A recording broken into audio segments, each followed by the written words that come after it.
ఇగోండి మూడో పప్పి కూడా బయటకు వచ్చేసింది. చూడండి మా షీరో పప్పీస్ అరుస్తున్నాయి. ఒక అట్టపెట్టు ఉంటే అట్టపెట్లు పెట్టాం మా షీరో పప్పీస్ని అన్నిటినీ. ఇవ్వండి చిన్నది బాగా అరుస్తుంది.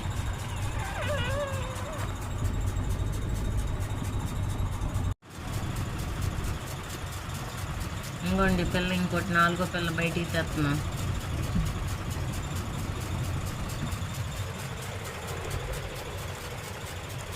ఇటు చూపు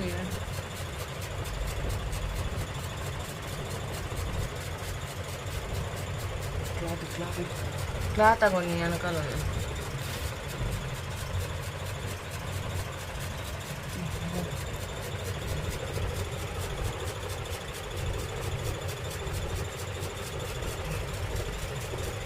నాలుగో పిల్ల కూడా వచ్చేసింది.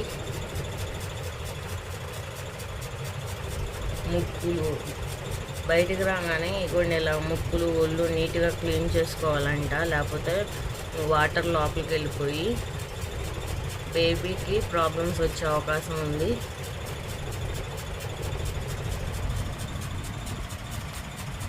ఇగోండి 3 పిల్లలు.